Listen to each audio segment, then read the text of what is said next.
जाते थे। वह होती रक्त से रक्त वर्ण सुंदरा, ये रुंड वंड शून्य के पार लग जाते थे, आनंद मनाते थे। पिशाच प्रेत भैरव भूत जुर्जुर योग योग रण के नहाते थे। रण की बातें तुम्हें कहां तक बताए लखनलाल, लाशों पर लाशों के ढेर लग जाते थे। अच्छा, युद्ध की बातें बता रहे हैं तो युद्ध का एक नियम ये कहता है, ये भी थोड़ा आवश्यक है। युद्ध का नियम ये कहता है कि सामने वाले योद्धा के हाथ में जो अस्त्र शस्त्र हो उसी से युद्ध किया जाए। हमारे सम्माननीय तो होता महाराज ये है कि युद्ध का नियम होता है कि जो शस्त्र सामने वाले के पास हो वो उसको दिया जाए। जैसे आप फरसा लिए हो और धनुष भी लिए हो, तो हमारे पास धनुष तो है लेकिन हमारे पास फरसा नहीं है, तो या तो फरसा युद्ध करो तो फरसा पहले हमें उपलब्ध कराओ, और यदि फरसा युद्ध न करो धनुष युद्ध करो तो धनुष तुम उठाओ तो धनुष हम भी उठावे। ये कोई नियम नहीं। कौन सा युद्ध करोगे, धनुष वाला करोगे कि परश वाला? ये हम दोनों में अग्रणी हैं, लेकिन ये नियम नहीं है, ये सिद्धांत नहीं है। जैसे सहस्त्राबाहु ने अपनी 500 भुजाओं से धनुषों को चढ़ाकर मेरे ऊपर बाण छोड़ दिए, तो ये नियम नहीं था कि उसका उत्तर धनुष से दे, नहीं दिया। क्या प्रमाण मिला? अचोदयद हस्त रथस्य पत्तिभि गदास बाणश्च शतग्नि शक्तिभि अक्षोहिणी शब्द दशाति भीषणा ता रामे को भगवान सुदेव। क्या मिला? उन सभी बाणों को मैंने अपने परशु के द्वारा ही काट दिया। ये और राघव अग्निहोत्री सामूहिक रूप से 100 मुद्रा में भेंट किया है। अरे 50 क्योंकि आयुध भी कई प्रकार के होते हैं। अच्छा, मुक्त आयुध होता है, अमुक्त आयुध होता है, मुक्त आयुध होता है और मंत्र मुक्त आयुध होता है। वैसे धनुर्वेद में 4 प्रकार के आयुधों का वर्णन है और धनुर्वेद के भी 10 प्रकार हैं। आदान, संधान, मोक्षण, निवर्तन, स्थान, मुष्टि, प्रयोग, प्रायश्चित, मंडल और रहस्य। हमसे छूटा कुछ नहीं। इसी तरह परशु को चलाने के 6 अंग हैं। पहला अंग है कराल, दूसरा अंग है अवघात, तीसरा अंग है दंशोप्लुक, चौथा अंग है क्षिप्त अस्त, पांचवा अंग है स्फीति और छठा अंग है शून्य। ये परशु को चलाने के 6 अंग हैं। हमें यह भी मालूम है कि जब कोई योद्धा धनुष पर बाण को चढ़ाता है तो बाण को चढ़ाते समय उस योद्धा के दोनों पैरों के बीच में कितने अंश का कोण बनता है? ऐसे ही थोड़ी है, क्योंकि हमने अपने गुरु जी से सीखा है ये सब। तो गुरु जी से सीखने के कारण हमें ये सब मालूम है। और ये जो धनुर्वेद निकला है ये भी हमारे ही घर से, हमारे ही परिवार से निकला है। इसके मूल प्रवर्तक तुम्हारे गुरुदेव आचार्य वशिष्ठ तब हुए जब भगवान शंकर ने वशिष्ठ को धनुर्वेद प्रदान किया। तब वशिष्ठ जी प्रवर्तक हुए और वशिष्ठ जी ने तब तुम्हारे गुरुदेव विश्वामित्र जी को धनुर्वेद प्रदान किया, जिन्होंने नीति प्रकाशिका एक धनुर्वेद का ग्रंथ है उसका संपादन किया। हमें तो महाराज आपने जब वशिष्ठ जी ने विश्वामित्र को धनुर्वेद दिया, कहीं कहीं शंकर जी का भी प्रमाण है, कहीं कहीं का शंकर जी का प्रमाण है। नहीं, वशिष्ठ जी से तो युद्ध हुआ है विश्वामित्र जी महाराज। जब युद्ध हुआ है तो युद्ध में वशिष्ठ पर न जाने कितने अस्त्र शस्त्र प्रयोग किए और उन्होंने प्रमाण भी वहां पर मिलता है। ठीक, बलम क्षत्रिय बलम ब्रह्म तेजो बलम बलम एकेन ब्रह्म दंडेन सर्व शस्त्राणि। तो सर्व शस्त्राणि कहां से मिले? धनुर्वेद से। और जब धनुर्वेद भगवान प्रमाण ये मिलता है कि शंकर जी ने विश्वामित्र को दिया। जब विश्वामित्र ने तपस्या की तब भगवान शंकर ने उनको दिया। इसका प्रमाण भी है। यदि तुष्टो महादेव धनुर्वेद ममान, है ना। अच्छी बात। तो धनुष परश की विशेषताएं आपने बता दी हैं। तो आपने कहा कि फरसे के माध्यम से हमने निरस्त कर दिया, लेकिन हमने तो ये जाना है कि फरसे के माध्यम से आपने सहस्त्राबाहु की भुजाओं का छेदन किया है। सहस्त्रबाहु भुज छेदन हारा, लेकिन सहस्त्राबाहु को मारा कैसे? फरसे से कि धनुष से? सहस्त्राबाहु को हमने मारा ही नहीं। सहस्त्राबाहु की जब भुजाओं का छेदन परशुराम ने किया तो ब्रह्मा के शाप के कारण सहस्त्रबाहु की स्वाभाविक मृत्यु हो गई। हमारी परीक्षा न लिया। परीक्षा हम परीक्षा के हम तुमसे बड़े जो परीक्षा लेंगे। हम तुम्हें फिर सावधान कर रहे हैं। सावधान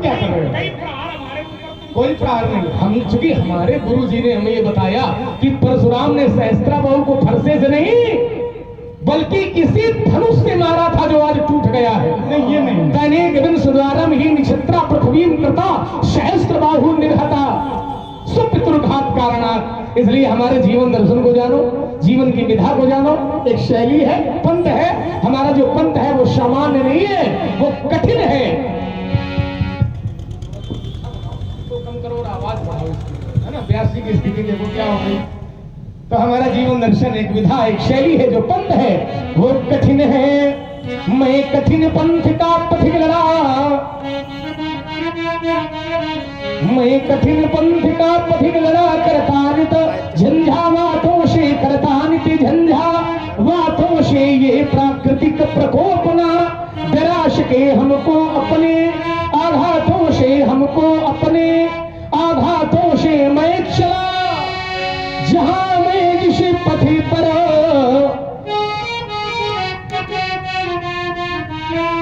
तो नहीं देखा मैंने आदि अंत, नहीं देखा मैंने आदि अंत। वर्षा व ग्रीष्म ऋतु, शरद शिशिर, हेमंत और बीता वसंत, हेमंत और बीता वसंत। सुख सेना राम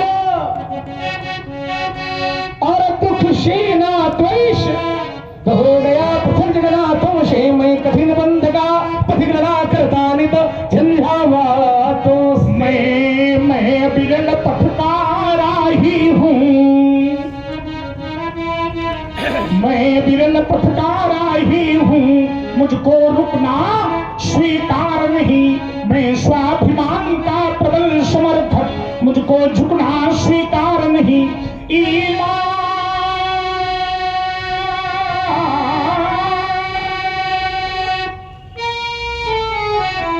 बेच दूं टुकड़ों में, यह मेरे बस की बात नहीं।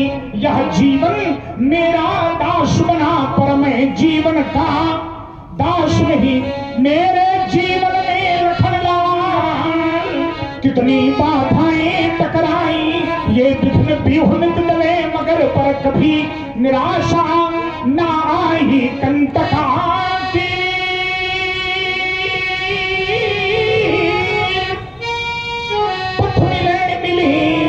कितनी सरिताएं, कितने शरत, यह पवन मरुथल मरुद्यान, सब मिलते रहे सदा निर्झर। मैं चला, मैं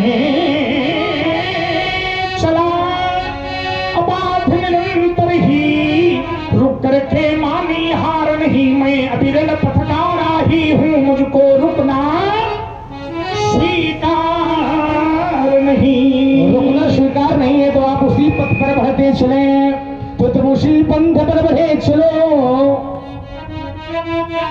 तुम उसी पंथ पर बढ़े चलो जिस पर चलते जन साधारण, जिस पर चलते जन साधारण। यह दुर्गम पथ क्यों अपनाया, इसका मुनि पूछूं मैं कारण, इसका मुनि पूछूं मैं कारण। यह तेरा है और यह मेरा है,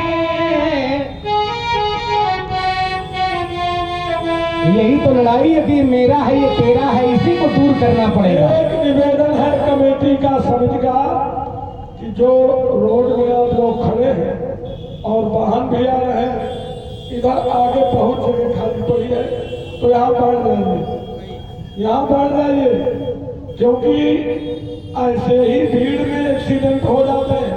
हाँ सावधानी है। तमाम बस वाले हैं जो रात भर जागे हैं, रामीला देख रहे हैं, और नान के कोनो बच्चा आ जाए, कोनो कुकुर आ जाए तो गड़बड़ हो जाए। इधर आ जाओ, बढ़िया बच जाओ। राम बाबू के पास राबी में मर नहीं चौराहे में। तो यह तेरा है यह मेरा है, और इसका कर दोगी जब विनाश, तो पथिक अकेले ही पथ पर बढ़ते रहने की प्रबल आश। अज्ञात लक्ष्य और अज्ञाती पंथ, तुम मिलो पथिक अज्ञातों से। मैं कठिन पंथ का पथिक लड़ा, करतानित झंझावातों से। मैं चला पंथ पर, मैं चला पंथ पर, शूल थे तब पीछे।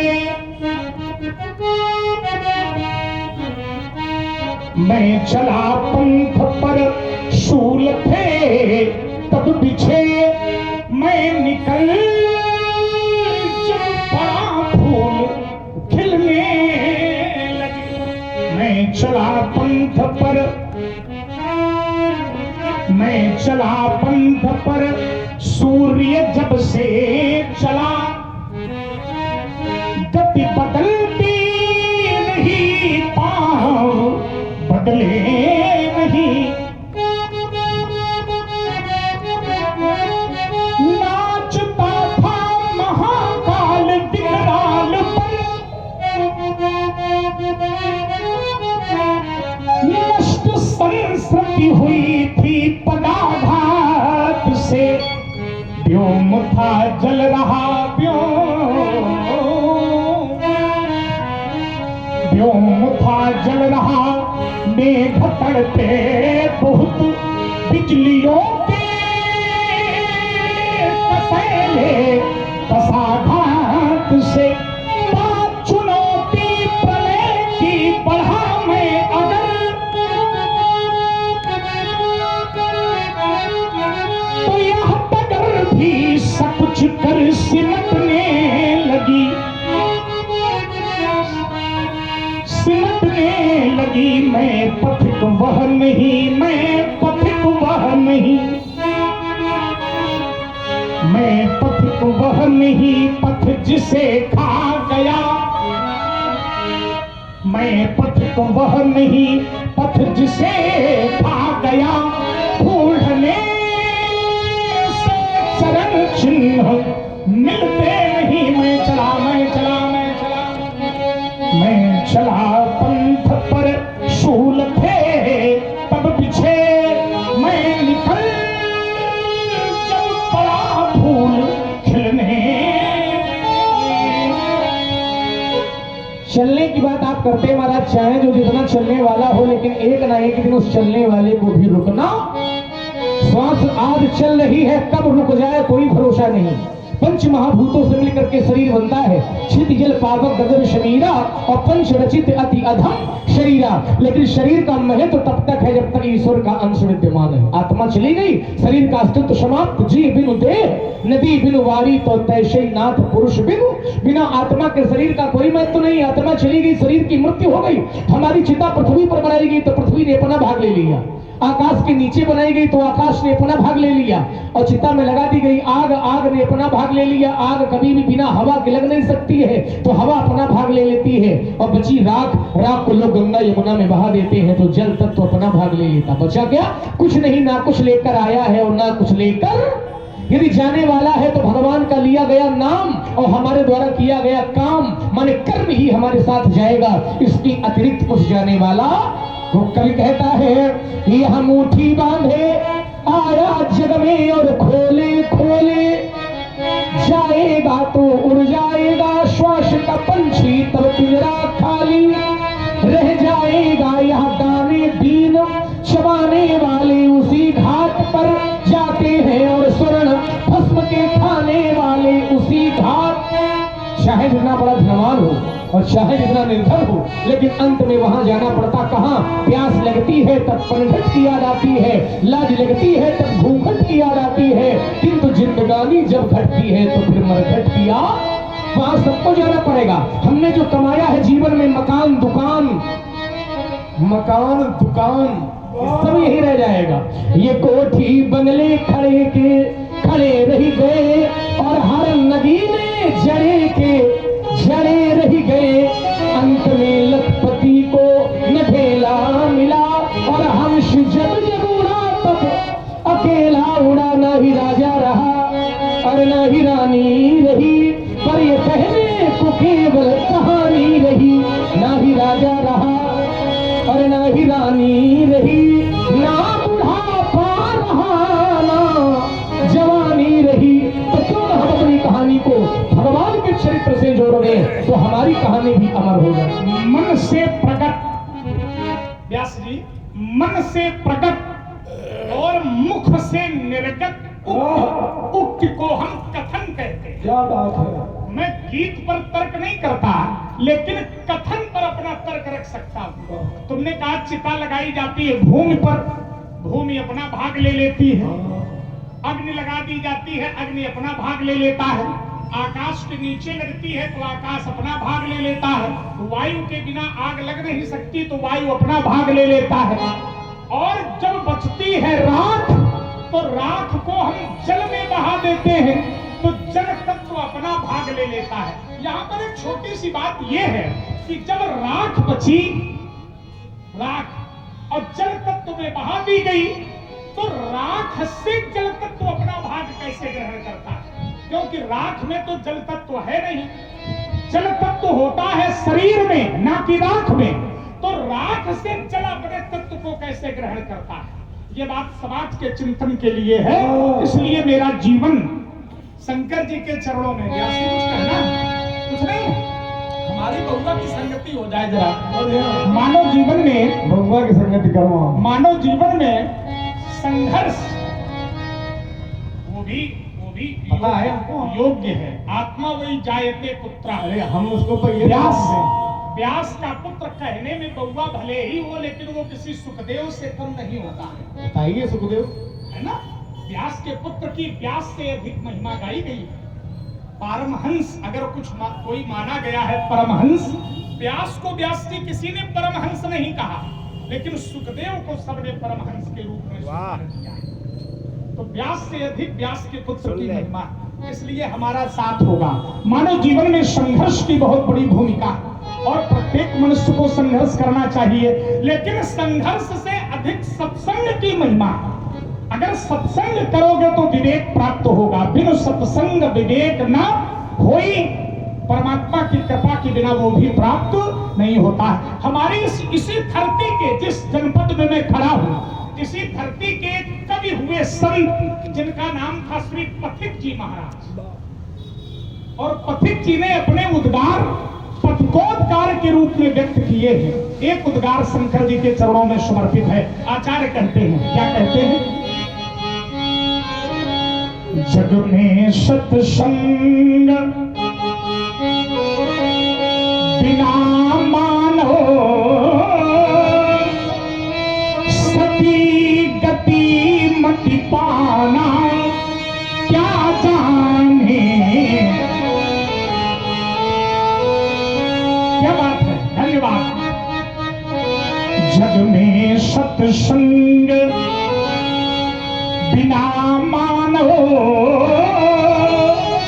सती गति मति पाना, क्या जाने आसुरी प्रकृति के जो प्राणी,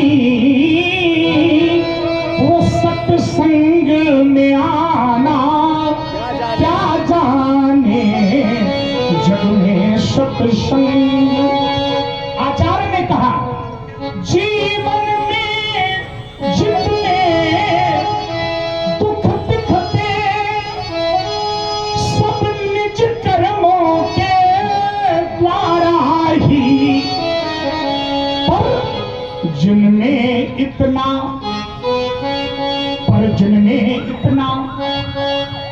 ज्ञान नहीं, वह दोष निराला, क्या जाने जग में सत्संग बिना मानो सती गति मति पाना, क्या जाने। आचार्य कहते हैं, जो पहुंचे हुए संत जन है उनसे पूछो पथ की बातें। किसी ने कहा कि संत की पहचान कैसे हो, तो मैंने कहा कि जिसके दर्शन मात्र से हमारा मन शांत हो जाए, जान लेना वही संत है। संत की यही पहचान है। आचार्य कहते हैं कि जो पहुंचे हुए संत जन है तो उनसे पूछो पथ की बातें। जो 12 बाट बीच में है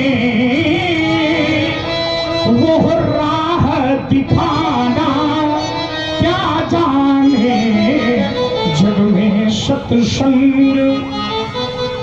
बिना मानो